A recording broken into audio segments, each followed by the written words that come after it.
चालीगला बलंगा पीड़िता प्राण पुलिस कहला कहार संपृक्ति नहीं। प्रथम कहले 3 जन निया लगाइथिले एबे कहउचंती किए नहीं। प्रश्न उठुची किए किरोसिन ढाली पीड़िता पड़िला। 3 थर स्टेटमेंट रेकर्ड हला एजाए कहीं कहु नथुला पुलिस। दिल्ली एम्स रे बलंगा पीड़िता जीवन जाऊं जाऊं सामना को आसिला ओडिशा पुलिस रो ट्वीट जो स्पष्ट करा जायछि जे घटना रे पुलिस पक्षरु निष्ठार सह तदंत करा जायछि।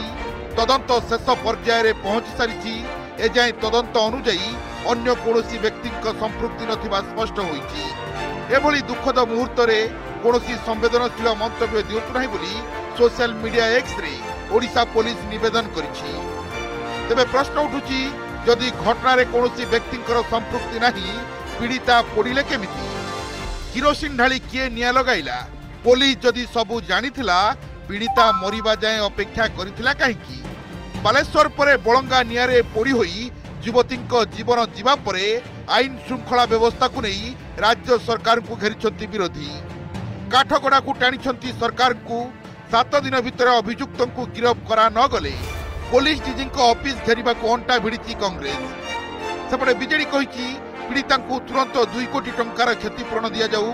एथिसह 7 दिन भितर अभियुक्तों को गिरफ करा जाऊ। सेपटे बीजेपी रखिछि जवाब। डीजीपी ऑफिस को न्याय मागी जीवु सरकार तो दौ नहीं न्याय।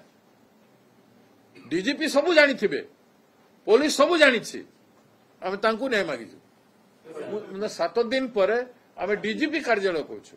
डीजीपी कार्यालय कर बयान पर बयान चली रेकर्डिंग चली केवल कल्प्रिट को बंचेबा पाई ए सब कहा जाए। It is a tendency. एटा गोटे प्रकार रणनीति कल्प्रिट को बंचेबार रणनीति। एटा काहे कि कल्प्रिट को बंचेबा पाई चाहउचंती। ये ओडिशा रे चरम आईन श्रृंखला परिस्थितिर जो अवनति ताकू दर्शाउची कहले अत्युक्ति हबना।